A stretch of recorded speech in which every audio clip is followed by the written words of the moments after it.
And so upon reflecting, like my first impact with Letizia's photographs, I felt a little bit overwhelmed at times because I wasn't able to exactly put her photographs in a certain category. There was, some confusion. Is this a still life? Like, what is the composition telling me? What the lighting, the subject matter? It wasn't so clear for me how to go about looking at her photographs. And they didn't fit the ideas I had of what a good photograph should be very often. And then there were others that really evoked something in me that I couldn't even explain. Some were pictures of most of them are pictures of simple, ordinary things. And others asked me really like to spend time with them, to stay with them. And so certainly Letizia's photographs are beautifully crafted, and thanks to her condition, she's able to live a purity in her art that I think, as a photographer, struggle to go back to very often. And a photographer named Joel Meyerowitz, I think, describes this better than I can. And so I quote, he says, "What are we all trying to get to in the making of anything? We're trying to get to ourselves. What I want is more of my feelings and less of my thoughts. I want to be clear. I see the photograph as a chip of experience itself. It exists in the world. It is not a comment on the world.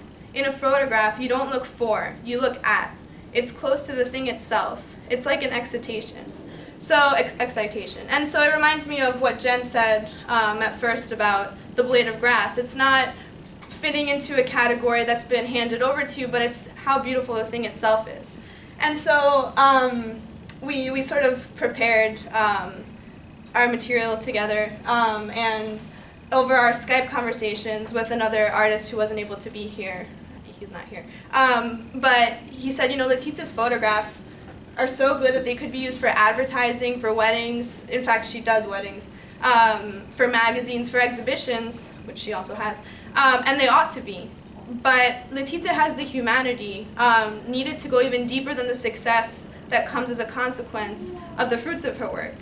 And so she shows more of her feelings and less of her thoughts, like Meyerowitz says. And she doesn't look for, she looks at. And she helps us do the same. So the first photograph was the first one that really stuck out to me. And it seemed to tell me, like, Sophie, you're going to have to buy me and hang me up on your wall because, this one, I'm beautiful. And it definitely is. It's there's just something about this photo that it's soft texture, the delicate shades of green and purple and blue, that, I don't know, they sort of gave me a sense of like unbelievable peace, and I wonder like what drew Letizia to this net. Why this angle, why this net? Did she feel the same peace that I felt when looking at her work? The second picture, it's just really beautiful. Like it could be a Caravaggio, like it's a mix between like Caravaggio and like I don't know, Steve McCurry or David Lazar, and. It's a skilled portrait, and the chiaroscuro is just really incredible. And the beauty of Letizia is that she takes pictures because that's what moves her, not because she's thinking, oh, Steve McCurry is a great photographer and I really want to achieve something like his. But no, she moves because this face is beautiful for her. And so his portrait reminds me of something that Steve McCurry, who's my favorite photographer, says on portraits. And he says, in portraits I look for the unguarded moment, the essential soul peeking out, experienced etched on a person's face. And for Letizia, the world is beautiful, and that's the starting point. And this third picture is also pretty incredible. So the composition of these boxes is just, it's stunning, and they're all the same. All of the boxes are the same, and yet the way they're composed makes them all different. The light touches them, and they look different. They're different shades. And she was able to capture something that expresses a perfect order, a unity, and yet a difference. It reminds me again of what Jen said about. The knives. They're all in this order, and they're all different and all cared for. And fourth is the picture of this horse. And this is an interesting picture. I don't know, I haven't been to Rome, but if any of you have, this picture is taken from a horse in the Piazza di Spagna, which is in Rome, and you can Google it on your smartphones now if you like. The pictures you'll get are going to be of this incredible square. It's super romantic and just beautiful. And of all the pictures of the Piazza di Spagna, Letizia takes a picture of this horse.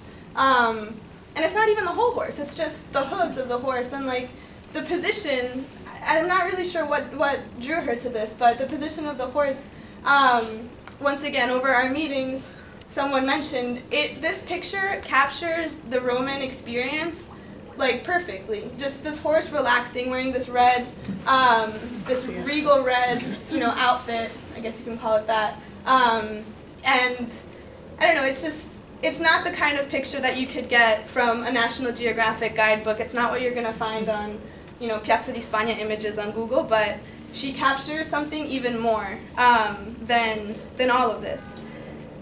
So, excuse me. And lastly, so this is the fifth picture that I chose, and I think this picture is really telling of Letizia's photographs, in my opinion. So I'm not sure if you've noticed, but I think 3 of them are displayed here, but I saw 3 pictures that had sort of a theme of a gentle grasp on things, and this one was my favorite of those 3. And so each of these pictures offers a subject grasping something in just the gentlest way. And I think this is the same method that Letizia uses to photograph things. So like Jen said, she's never intrusive.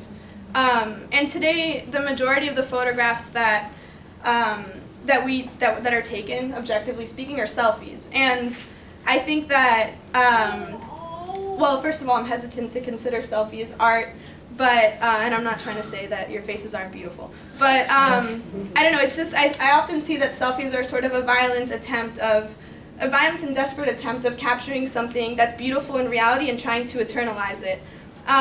But sort of in a very small attempt of doing so. But especially because the beauty that we sense in front of something, that Letizia senses in front of things, is something, it's something transcendent. It's not something that we control. And this picture transforms this sort of, I think, this violence that I often sense in photography, and she transforms it into a peacefulness and a gentleness. Just the man's hands are cutting the fish, which in a sense is a violent act, and he's doing it in such a delicate way. Even the water is dripping down and it's cutting the image pretty much exactly in half, and it's purifying the fish. It's washing the fish so that it can be eaten. And so an everyday action becomes new and pure and beautiful and transcendent, like much of her other photographs. And I guess just from my personal experience as a photographer, I see that there's a fundamental difference between the way I take photographs and the way Letizia does, and I'm really envious that she's able to do this. So Letizia is raw, and she's moved by wonder and awe in front of things. So there are constant debates about photography. When the art first developed, it wasn't very clear. Is this an art? It doesn't take the same attention as perhaps a painting or a sculpture would take to make. And now people wonder if photography has lost its authenticity because so much of the creative process goes into the photoshopping and the post-production of the photograph, and so very little is left to the moment, to the instant. And so that's a question. First, was it an art? Now, is it authentic? And Letizia totally sidesteps this debate. For her, which Letizia I think is a beautiful name for her, it means gladness.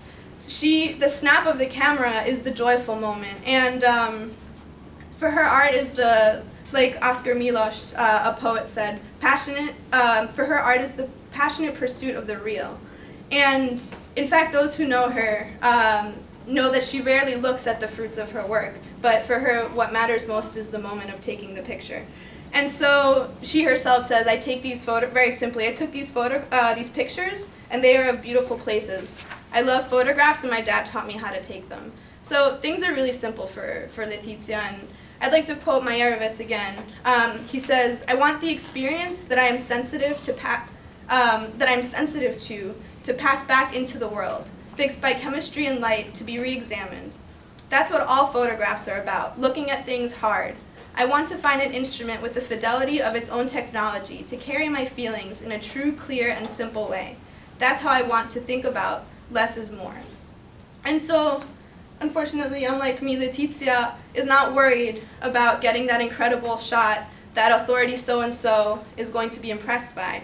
And ultimately, I'm incredibly thankful for her because although we're both the same age and both passionate about photography, Letizia has something I strive for, but often lack. And she invites me, and I think all of you who are here with her photographs today, to return to the origin of what moves us in front of things. And we might capture what moves us with a photograph or with a painting if we're painters, or a science experiment if we're scientists, to each his own. But no matter who we are, and the way we express ourselves, Letizia calls us to return to the pure desire that we had when we first decided to pursue whatever it is that we do in our lives. So that's.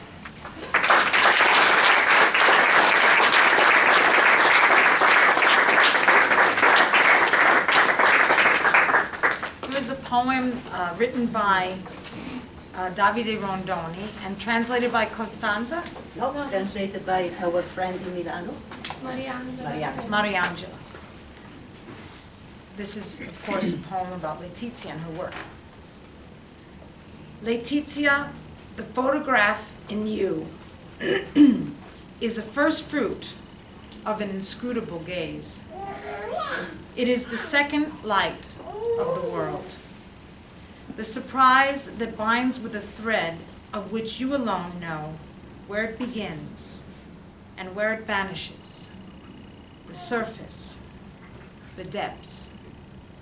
Your seeing has no shadows, or maybe the sky, with its strange array of lightning and whispers, has taken them into custody inside of you. So your eyes are light on light, a torch for us travelers to see into our sorrows, to see into our loves. So thank you everyone for this beautiful evening. And just a personal reflection that I have, listening to Sophia and Jen give their commentary, it really helped me to understand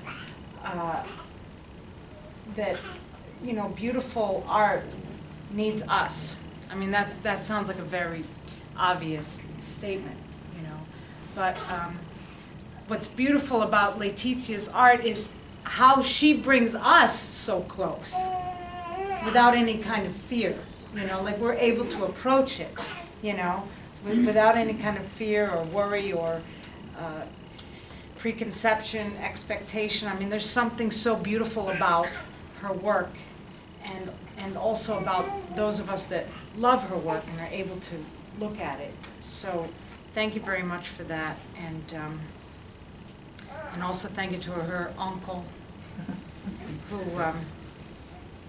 I really hope that she takes a bunch of pictures of you, Riro, with looking short and fat. By the way, I intrude just to stop her. I meant to tell you that Letizia works. I mean, she has a job. She has a daily job. And she proudly collects her paycheck when the time comes. And she is an assistant teacher at a local preschool. And she's extremely serious with her job.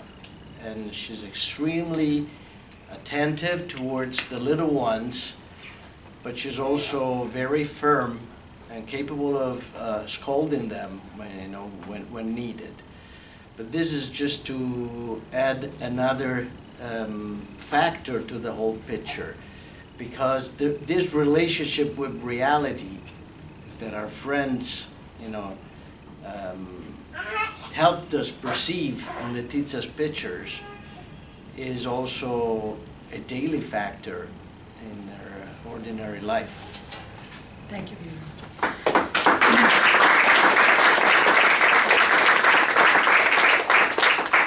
And one other thing, not to put him on the spot, but Mark Bradford is here with us, and he's done work for many years with people with Down syndrome.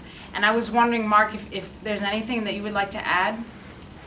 No, I don't think so. I think this has been beautiful, and I just very much appreciate you all taking an interest in Letizia's work, and I've been privileged to be introduced to it, so thank you so much. Thank you. Okay, so our next event, you're all invited to a special performance of The Surprise, which is a play by G.K. Chesterton, adapted by Peter Dobbins, and produced by the Storm Theater and Blackfriars Repertory Theater, under the direction of Peter Dobbins and Josh Vasquez. The performance will be on Friday, May 22nd at 7:30 p.m. Near Columbia University at the Church of Notre Dame. So it's on the Upper West Side. Specially discounted tickets for Crossroads can be purchased online, and you'll see we have a special code, or they can also be purchased at the door that night. And then our event following that will be on Wednesday, June 3rd at 7 p.m. at the School of Visual Arts. It's entitled Capturing the Moment, Secrets Behind Great Scenes in Great Films, with Richard Pepperman, Professor of the Art of Editing at the School of Visual Arts, and also our dear friend Salvatore Petrosino, who works as Director, Film, Video and Animation Department at SVA. Please feel free to sign up at the table for our email list if you're not already on our email list and you want to receive information about our activities. And also I want to mention, Simo can show you here, there's some photos of Letizia's that are on the donation. Donation $10, and if you want, you can purchase also something on the table there in the elevator. Okay, and is there anything else about her? Oh, is there a book that you wanted people to sign? Or Yes, did everybody sign? You want to explain prepare that? this book for her to receive, so she does not speak English, but someone will translate for her. I think it would be nice if we add some comment or even a thank you note. We'll send it to Letizia. And last but not least, those Crossroads boxes there, if you'd like to help defray the cost of this evening, you could put a donation in the donation box if you'd like.